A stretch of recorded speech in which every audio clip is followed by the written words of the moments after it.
레위기 19장 19절부터 37절까지 돌아가면서 한 절씩 읽겠습니다. 너희는 내 규례를 지킬지어다. 내 가축을 다른 종류와 교미시키지 말며 내 밭에 두 종자를 섞어 뿌리지 말며 두 재래로 직조한 옷을 입지 말지며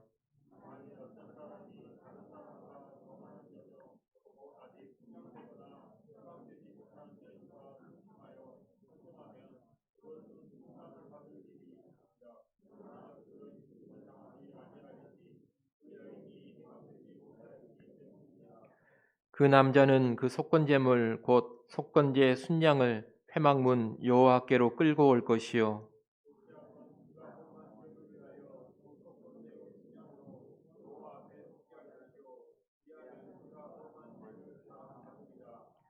너희가 그 땅에 들어가 각종 과목을 심거든 그 열매는 아직 할례 받지 못한 것으로 여기되 곧 3년 동안 너희는 그것을 할례 받지 못한 것으로 여겨 먹지 말 것이요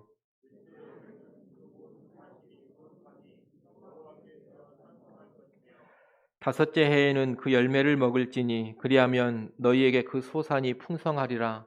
나는 너희의 하나님 여호와이니라.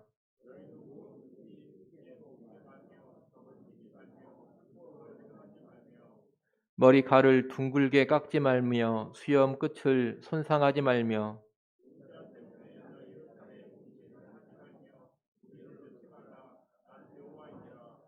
내 딸을 더럽혀 창녀가 되게 하지 말라. 음행이 전국에 퍼져 죄악이 가득할까 하노라.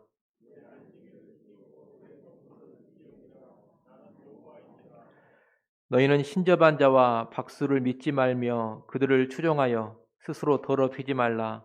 나는 너희 하나님 여호와이니라.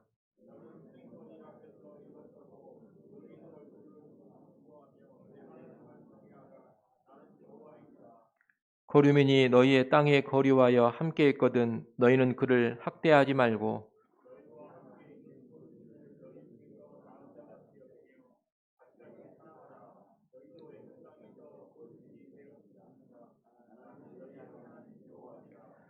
너희는 재판할 때나 길이나 무게나 양을 잴 때 불의를 행하지 말고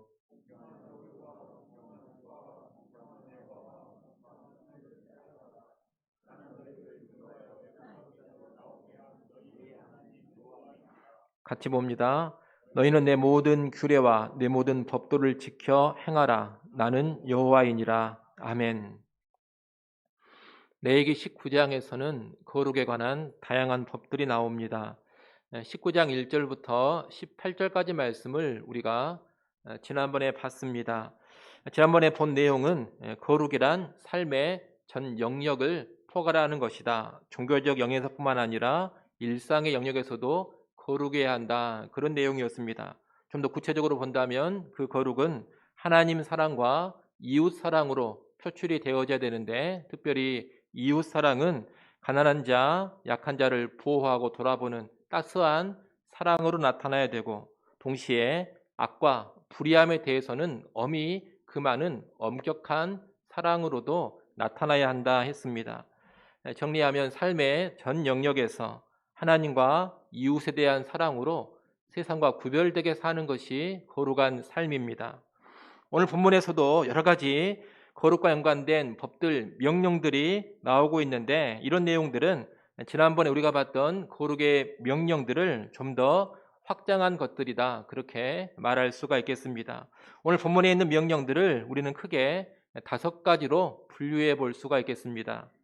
첫째는 혼합을 금지하는 거룩의 명령입니다.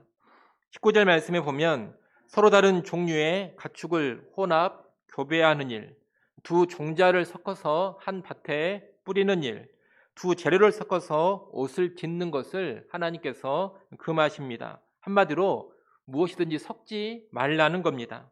이 명령은 창조 질서를 지키고 또 순수성을 지키기 위해 주어지는 법들입니다. 20절로 22절은 약혼한 여종과 주인이 동침한 죄, 일종의 간음죄를 다루고 있습니다. 종이 아닌 자유인의 상태라면 약혼한 여인과 동침한 간음죄는 남자와 여자 그 두 사람 모두 다 죽임을 당합니다. 하지만 자유인이 아닌 여종의 경우에는 그런 죽음의 형벌을 내리지는 않습니다. 기본적으로 종은 주인의 소유로 여겨졌기 때문입니다. 그래서 사형의 형벌까지는 내리지 않은 겁니다. 하지만 그 역시 죄로 간주되어서 속건제를 드려 그 죄를 해결해야만 했습니다. 이 간음죄를 금하는 명령이 혼합을 금지하는 맥락에서 함께 나오고 있는 것은 간음죄가 하나님이 세우신 결혼의 질서, 결혼의 제도의 그 순수함을 무너뜨리는 죄악이기 때문입니다.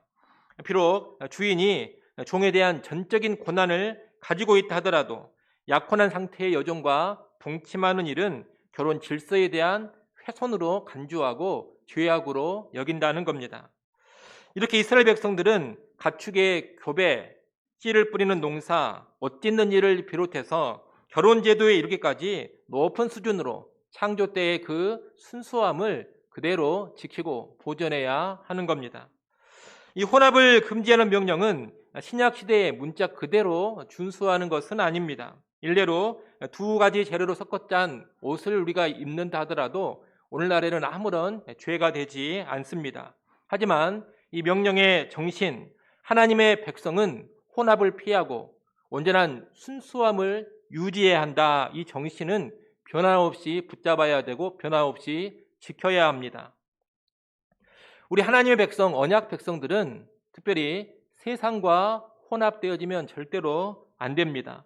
세상을 살아가는 동안에 여러 가지 가치관이 있고 여러 가지 이념이 있고 여러 가지 철학들이 있습니다. 그런데 하나님의 언약 백성은 그러한 것과 섞여서 살아가면 안 된다는 겁니다. 이 땅을 살아가는 가치관, 하나님을 섬기는 방법, 또 결혼에 대한 관심이나 결혼을 유지하는 방식, 이 모든 것이 철저하게 성경적으로 순전하고 순수해야만 합니다. 예를 들자면 성경은 하나님만 사랑하라 그렇게 명령을 하고 있는데 하나님도 사랑하고 돈도 사랑하고 이렇게 나가면 그 자체가 순수함을 잃어버린 겁니다. 혼합이 되어져 버린 그런 모습이라는 겁니다. 하나님만 섬기라 했는데 하나님도 섬기고 또 다른 우상도 섬기고 있다면 이 역시 혼합이 되어버린 모습입니다. 또 구원의 길은 예수 그리스도밖에 없는데 예수도 구원의 길이 되지만 또 다른 종교에도 구원의 길이 있다 이런 사상을 받아들인다면 이 역시 순전함을 잃어버리고 혼합이 되어지는 모습이라 하겠습니다. 또 오늘날 교회에서 성경만 읽고 가르치는 것이 아니라 무슨 불경도 읽고 강론해주고 사서 삼경도 읽고 가르쳐주고 또 예배 시간에 그런 것을 가지고 설교도 해주고 이런 건 역시 혼합주의의 한 모습이라 하겠습니다.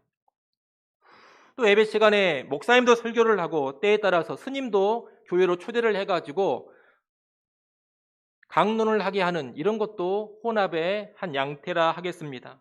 기도를 할 때도 예수님의 이름으로 기도하는 것이 아니라 맨 마지막에 이 땅의 모든 신의 이름으로 기도합니다. 이런 식으로 나간다면 이 역시 혼합주의에 빠진 모습입니다.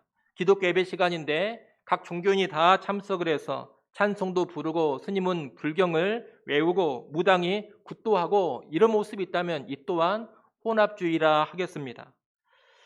여러분이 방금 제가 말씀드린 내용들을 들으면 그런 식으로 하는 교회가 어디 있는가 할지 모르겠습니다만 지금 그렇게 혼합된 모습으로 예배도 드리고 집회도 하는 교회들이 적지 않게 있다는 것을 아셔야 합니다. 하나님이 금하신 혼합의 모습들이 지금 여러 가지 양상으로 이 시대 가운데 나타나고 있다는 겁니다. 결혼이라는 것도 그렇습니다. 이 세상에는 결혼에 관한 다양한 사고방식이 존재합니다. 흔히 오늘날에 보면 동거를 하는 사람들도 많이 있습니다. 결혼하기 전에 한번 동거에 보고 결혼할지 안 할지 결정해 보겠다는 겁니다. 또 이 결혼을 평생토록 같이 가는 동반자 관계로 여기질 않고 무슨 계약으로 생각을 해서 3년만 같이 결혼해 보겠다 또는 5년만 같이 결혼 생활을 해보겠다 이걸 계약 결혼이라고 하는데 그런 계약 결혼의 사상도 있습니다. 또 결혼 관계를 유지한 채 서로 다른 상대와 사귀는 것을 부부가 용인해주는 그런 식의 결혼관도 있습니다. 분명히 부부로 살고 있는데 남편이 바람을 피우고 아내가 바람을 피워도 전혀 서로 상관하지 않고 인정해 주겠다는 겁니다. 이런 결혼에 관한 다양한 생각과 방식들은 결혼에 관해 알려주신 하나님의 가르침과 어긋나는 것입니다. 하나님은 결혼을 어떻게 제정하셨느냐? 한 남자와 한 여자가 죽을 때까지 영적으로 육체적으로 하나 되어가는 관계, 이것을 결혼이라고 규정해 주셨습니다. 그래서 아주 예외적인 경우를 제외하고는 이혼도 쉽게 허용되지 않는 것이 성경의 결혼관입니다. 그런데 이런 성경의 결혼관을 버려버리고 결혼에 관한 세상의 여러 가지 생각을 받아들이면서 성경적인 결혼관도 좋지만 세상 사람들이 생각하는 그런 결혼관도 나름 괜찮은 면이 있다 하면서 수용하고 있다면 이것이 결혼에 있어서 혼합주의에 빠져버린 모습인 것입니다. 여러분, 이 세상은 갖가지 종교와 철학 그리고 사상과 가치관 또 너무나도 다양한 생활 방식이 난무하고 있습니다. 우리 그리스도인들은 이 세상을 살아가고 있는데 이런 세상 속에서 순수함, 순전함을 지킬 줄 알아야 한다는 겁니다. 우스갯소리로 하나님이 가장 싫어하시는 음식은 비빔밥이다, 그런 말들을 합니다. 비빔밥은 맛있지만 우리의 삶이 비빔밥에 대해서는 절대로 안 될 겁니다. 하나님이 혼합을 그토록 싫어하시기 때문입니다. 우리는 성경을 통해 가르쳐 주신 하나님의 그 순수한 뜻, 순전한 뜻을 제대로 알고 그 뜻을 순전히 지켜가는 그런 삶을 살아야 할 것입니다. 그것이 이 시대 가운데 거룩하게 살아가는 모습입니다. 둘째는 탐욕을 금하는 거룩의 명령입니다. 23절부터 25절에 보게 되면 과실수와 연관된 법이 나옵니다. 과일나무, 과실수를 심을 경우에 처음 3년간은 맺힌 열매를 할례받지 않은 것으로 간주해서 먹지 말라는 겁니다. 할례받지 않은 것으로 간주하는 것은 3년 차까지의 과실수의 열매를 할례받지 않은 어린아이로 간주를 하는 겁니다.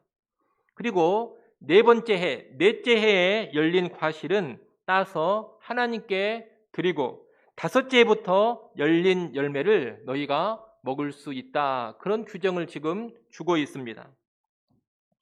이 법은 일단 어린 과실수의 열매는 따서 먹지 못하도록 막는 법입니다. 이 법을 주신 것은 처음 3년 동안은 이 과실수가 충분히 영양을 공급받으면서 튼튼히 자리를 잡아 깊이 뿌리 내리도록 하기 위함입니다. 한마디로 과일나무를 건강하게 보존하기 위한 법이다, 그렇게 말할 수가 있겠습니다. 그리고 실제 이렇게 하면 과일나무는 사실 더 좋은 열매들을 맺게 됩니다. 어릴 때부터 계속해서 열매를 바로바로 따서 먹어버리면 수확이 장기적으로 좋지 못하게 됩니다.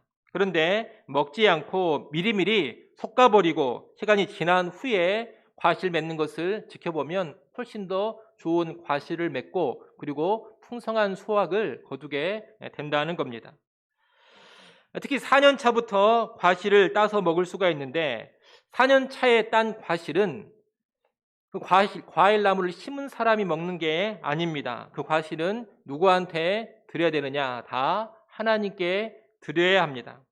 하나님께 먼저 드리고 5년 차부터 자기가 먹을 수 있는 과일이 되는 겁니다. 이 법은 인간의 탐욕을 억제해 줍니다. 여러분, 탐욕이 가득하면 어린 과일나무의 열매도 아주 성급하게 다 따서 먹어버립니다. 하지만 어린 나무는 3년 동안 따지 못하게 이렇게 법으로 정해놓음으로써 사람의 탐욕을 억제하고 동시에 자연을 배려케 하시는 겁니다. 또한 4년 차의 과일은 전부 하나님께 드리게 함으로써 다시금 탐욕을 억제합니다. 먼저 하나님께 드리게 함으로써 자기 중심적인 탐심을 제어하는 법을 거기에서 배우게 하신다는 겁니다. 이렇게 탐욕을 억제하면서 자연을 배려하고 하나님께 드릴 것을 드리게 하는 것이 과실수에 관한 법이다, 그렇게 정리해 볼 수가 있겠습니다. 여러분, 거룩이라는 것은 구별됨인데 이 구별된 거룩은 세상에 가득한 탐심으로부터의 구별이기도 합니다.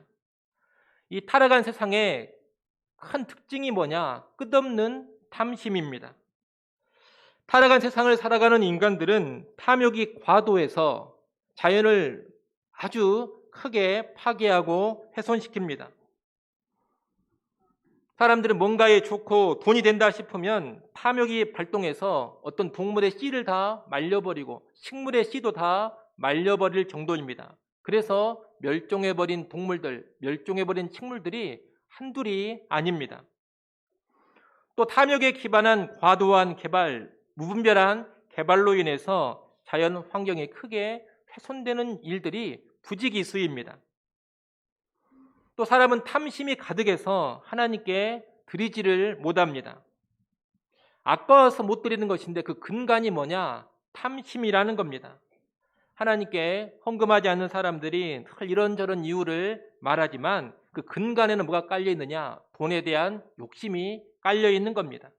탐심이 있는 사람은 절대로 하나님께 온전히 드리지 못합니다.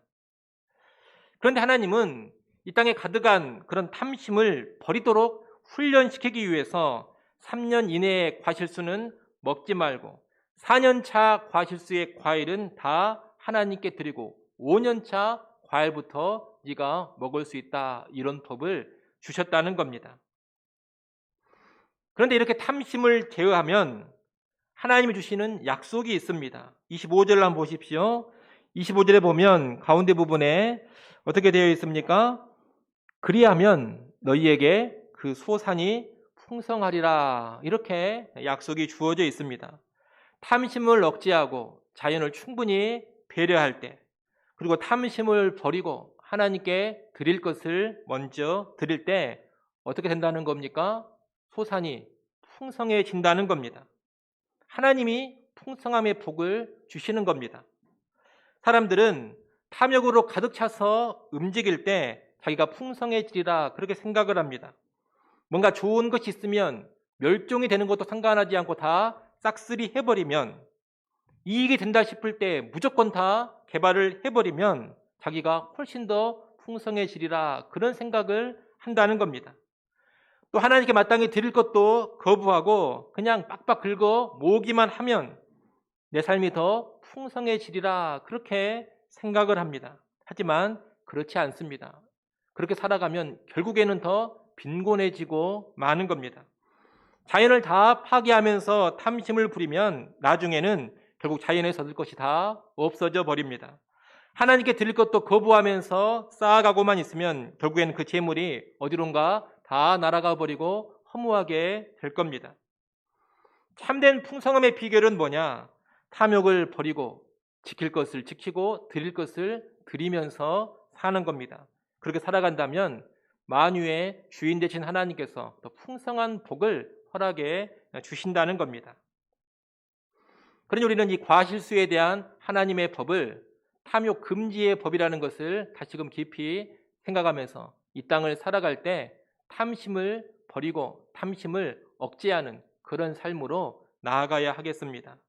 과실수에 관한 법을 통해서 거룩한 삶이란 탐심을 버리는 삶이다. 여러분 이것을 꼭 배우시고 탐심을 버려야 진정한 거룩의 백성 된다, 마음 깊이 새기며 그런 삶으로 꼭 나아갈 수 있기를 간절히 소원합니다. 셋째는 이방 종교의 행위를 금지하는 거룩의 명령들입니다. 26절부터 31절까지 내용이 이방인들의 종교 풍습을 금하는 명령들입니다. 26절에서는 피채 먹는 일, 점치고 술법을 행하는 일을 금지합니다. 피채 먹는 것은 피를 빼지 않은 상태로 고기를 먹는 것을 금하는 그런 명령입니다. 그런데 이 명령은 이방의 종교 행위와 연관된 것으로 이해해 볼 수가 있겠습니다. 이방인들은 우상을 섬기면서 피채 고기를 먹는 일이 종종 있었기 때문입니다. 또 이방인들은 피를 마시면서 주술을 행하기도 했습니다. 하나님은 그런 일들을 지금 원천적으로 금하고 계시는 겁니다. 27절, 28절은 가나안 땅의 가나안 족속의 장례 의식입니다. 가나안 사람들은 장례식 때 머리를 둥글게 깎거나 수염 끝을 잘랐습니다. 또 죽은 사람을 위해서 자기의 몸을 베거나 문신을 하게 되었습니다. 그런 행위를 이스라엘 백성은 하지 말라는 겁니다. 29절에서 딸을 창녀로 만들지 말라 이런 법을 또 주고 계시는데, 이것은 일반적인 창녀를 만들지 말라 이런 법일 수도 있고, 신전에 창기를 만들지 말라 그런 법일 수도 있습니다. 이방인들은 신전에 여자 창기 또는 남자 창기를 만들어 놓고 이방 신을 섬기면서 성행위를 자주 행하곤 했습니다. 그래서 신전에 가보면 남자들은 물론이고 여자들도 성을 파는 그런 사람들이 있었는데, 이스라엘 백성들은 이제 자기의 딸들은 신전의 창기로 만들어가는, 자기의 딸을 신전 창기로 삼는 그런 일은 결코 행하지 말라, 하나님이 이렇게 명령을 하신 겁니다. 딸을 창녀로 만드는 일은 음란한 문화를 그 땅에 가득하게 하는 일이 되기 때문에 그 일을 하지 말라 이렇게 금하고 있는데, 그 근간에는 이방 종교 풍습에 대한 금지의 의도도 같이 담겨져 있다. 여러분 이렇게 이해를 하시면 되겠습니다. 31절에서는 신접한 자와 박수를 믿지 말고 그들을 추종하지 말라고 합니다. 여기서 신접한 자란 죽은 자의 영혼을 불러내는 자를 의미합니다. 그리고 박수란 죽은 자의 영혼과 접촉을 해서 개인의 운명이나 미래를 점치는 사람을 가리킵니다. 그런 자들을 신뢰하지 말고 그들을 의지하며 추종하지 말라는 겁니다. 그 대신에 30절에 보면 안식일을 지키고 성소를 귀히 여겨라 그렇게 말씀하고 있습니다. 하나님을 섬기는 날이 안식일이요, 하나님을 섬기는 장소가 성소인데 그 날과 그 장소를 귀하게 여기라는 겁니다. 한마디로 하나님을 믿고 예배하는 일, 하나님을 의지하고 섬기는 일을 귀하게 여겨라, 이런 명령입니다. 결국 26절부터 31절까지의 단락은 이방의 미신적인 행위, 주술적 행위, 죽은 자나 귀신과 접촉하는 행위, 이방 신전의 악한 풍습, 악한 의식에 동참하는 행위, 이런 모든 행위를 일절 금하고 하나님만 섬기고 하나님만 의지하라, 이런 명령인 것입니다. 여러분, 거룩한 백성은 이방 종교의 주술이나 미신 행위와 철저히 구별되어 있어야 합니다. 전에도 말씀드렸던 것처럼 여러분, 점치는 일이나 굿하는 일, 부적을 사용하는 일, 이방 종교의 종교 의식에 동참하는 일들을 철저히 금하시기를 바랍니다. 특히 뭔가 영험하다는 무슨 무당이나 점쟁이들을 믿고 의지하려고 하는 일, 그들에게 가서 뭔가 미래를 물어보면서 그들을 추종하려고 하는 일들을 철저히 금하십시오. 이것이 하나님 앞에서 아주 심각한 죄악이 된다는 것을 아셔야 합니다. 거룩한 백성은 그렇게 살아가지 않습니다. 거룩한 백성은 이 땅에 존재하는 모든 이방 종교의 풍습과 이방 종교의 의식들을 철저히 배격하고 오직 하나님만 섬기고 하나님만 의지하고 하나님의 말씀을 따라서만 살아갑니다. 그것이 거룩하게 살아가는 것이요, 그렇게 살아간다면 하나님께서 언제나 가장 선하고 가장 복된 길로 우리를 인도해 가실 겁니다. 네 번째는 사람을 공경하고 사랑하라는 거룩의 명령입니다. 32절 말씀을 한번 보십시오. 32절에 보면 너는 샌머리 앞에서 일어서고 노인의 얼굴을 공경하며 내 하나님을 경외하라, 이렇게 말씀하고 있습니다. 우리가 전에 봤던 19장 3절에서는 부모를 경외하라, 그런 명령을 하나님이 주셨는데, 이 부분에서는 그 범위를 더욱더 확장해서 노인을 공경하라, 이렇게 말씀하고 있는 겁니다. 거룩한 백성은 가정에서는 부모를 공경합니다. 그리고 가정 밖에 사회에서는 노인과 어른들을 공경한다는 겁니다. 그러니 자녀와 젊은 세대들은 자기가 정말로 하나님을 믿는 백성이다 이렇게 생각을 하고 있다면 가정에서 부모 공경하는 것은 물론이거니와 사회에서 머리가 센 노인들도 공경할 줄 알아야 할 것입니다. 사실 자녀 세대와 젊은 세대는 부모와 노인들의 덕으로 현재의 삶을 살아가고 있는 겁니다. 교회도 그렇습니다. 교회에서도 나이 든 어른들이 지금의 교회를 세우고 여기까지 지켜왔기 때문에 다음 세대가 이 교회 안에서 신앙생활을 할 수가 있는 겁니다. 젊은 자들과 다음 세대는 나이 드신 분들, 노인들의 그러한 공로를 알고 인정해 주면서 마땅히 공정하고 적절히 대우해 주며 섬겨야 하는 겁니다. 그러지 않고 가정에서나 사회 교회에서 노인들을 무시하고 멸시한다면 그것이 곧 패역이요 은혜를 모르는 악행이라는 것을 알아야 하겠습니다.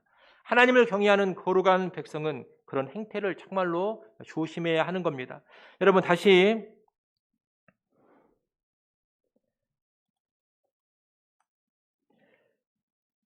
32절 말씀을 한번 보십시오.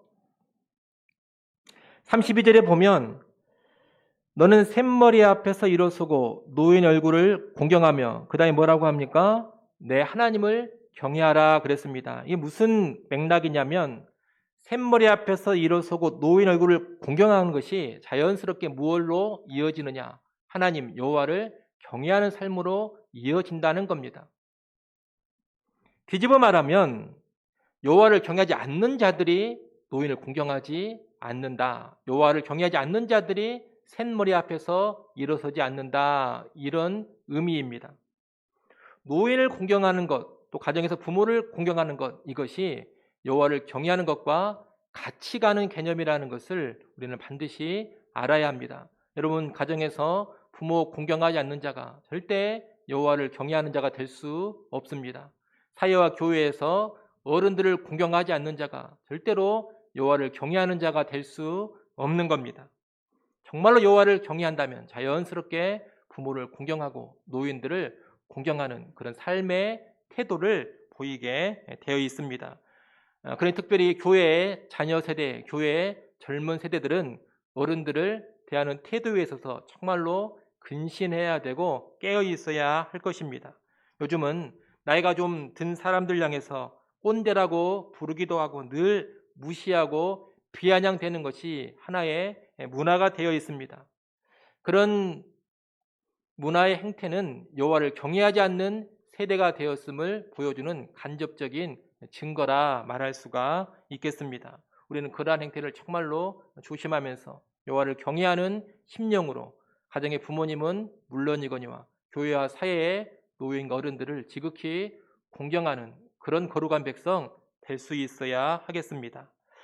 나아가서 거룩한 백성은 같은 민족, 같은 형제만이 아니라 그 땅에 거하는 다른 민족들인 거류민들까지 사랑해야 합니다. 여러분 33절, 34절 말씀을 한번 읽어보십시오. 33절, 34절 말씀 읽습니다.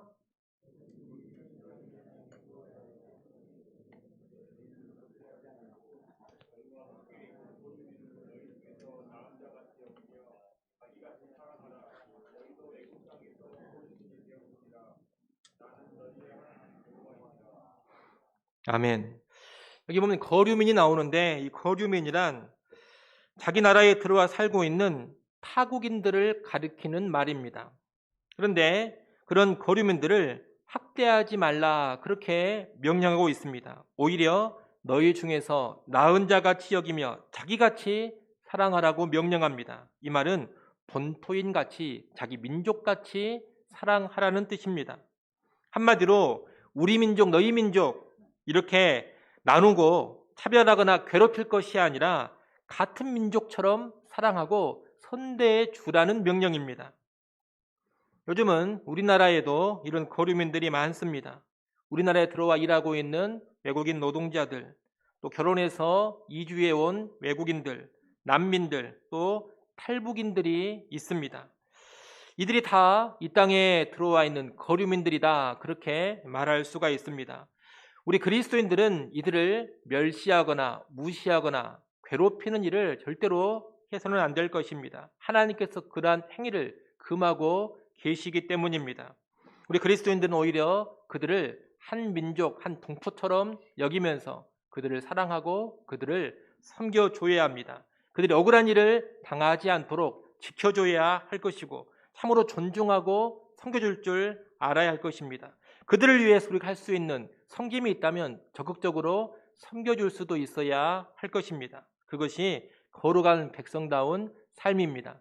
그런 여러분도 혹시라도 여러분 주변에 거류민들이 살고 있다면 그들을 향해서 깊은 관심을 가지시고 섬길 수 있는 것들을 잘 섬겨주시기를 바랍니다. 마지막 다섯 번째로 공평과 공의를 추구하는 거룩의 명령입니다. 35절부터 37절은 재판과 경제의 영역에서 공평과 정의와 공의를 추구하라, 그런 명령들입니다. 우리가 전에 봤던 19장 15절에서는 주로 재판에서의 공의를 말했는데, 오늘 보면 35절부터 37절은 재판 자리에서만 공평할 것이 아니라 일반적인 상거래에서도 정의롭고 공평하라, 그렇게 확장된 명령을 주고 있습니다.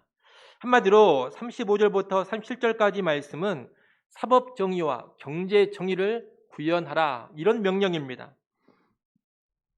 여러분, 거룩한 백성의 삶은 종교 활동만 그저 열심히 하는 게 아닙니다. 교회 안에서만 사랑하며 살아가는 게 아닙니다. 또 교회 밖에서 사랑으로 섬기는 삶만 사는 것이 아닙니다. 사법 정의의 구현을 위해서도, 경제 정의의 구현을 위해서도 최선을 다하는 것이 거룩한 백성의 삶입니다. 우리나라는 사법 정의와 경제 정의가 그렇게 완전히 구현되는 나라는 아닙니다. 물론 예전보다 훨씬 더 좋아지기는 했습니다만 여전히 사법과 연관해서, 경제와 연관해서 정의롭지 못한 일들이 많이 일어나고 있습니다. 사법, 재판과 연관해서는 무전유죄, 유전무죄,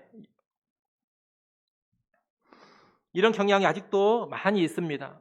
또 경제와 연관해서도 빈익빈 부익부의 현상이 여전히 심각합니다. 이런 모습들은 뭘 보여주는 것이냐? 아직도 우리나라는 사법정의라든가 경제정의가 온전히 구현되지 못하고 있음을 보여주는 겁니다. 이 땅에 교회가 많이 있고 그리스도인들이 많이 있음에도 불구하고 이런 문제가 여전히 해결되지 않고 있는 것은 이 땅의 교회와 그리스도인들이 이런 측면의 거룩을 많이 무시하고 살아왔기 때문입니다. 그런 여러분들은 그런 경제라든가 사법에 대한 무관심을 떨쳐버리시고 거룩한 백성은 거기에도 깊은 관심을 기울여야 함을 자각하는 가운데 사법 정의를 위해서 또 경제 정의를 위해서도 할 수 있는 일들을 감당하시면 좋겠습니다. 특히 내년에 대선도 있는데 대통령 후보를 여러분이 평가하실 때에도 저 후보가 과연 이 땅에 사법 정의와 경제 정의를 제대로 구현할 수 있는 사람인가, 좀 더 나은 사법의 정의, 좀 더 나은 경제의 정의를 구현할 수 있는 인물인가, 이런 기준을 가지고서도 평가해 볼 줄 알아야 할 것입니다. 그리고 또 여러분 각자가 사법에 있어서나 경제에 있어서 불의한 일은 결코 행하지 마시고 또 그러한 일들을 절대로 옹호하지 않는 주의 백성들 될 수 있기를 바랍니다. 이제 말씀을 정리하겠습니다.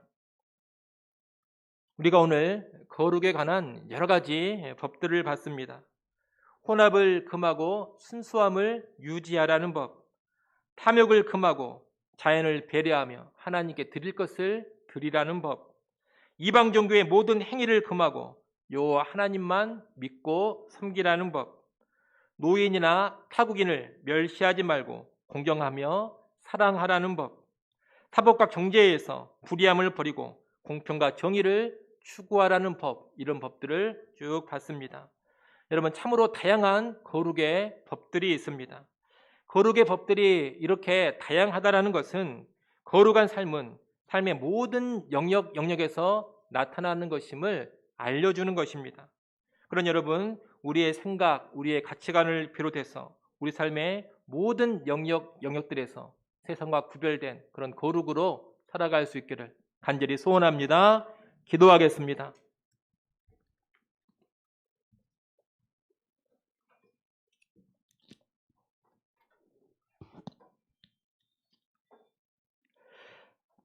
하나님 아버지, 거룩에 관한 여러 가지 법들을 보았습니다.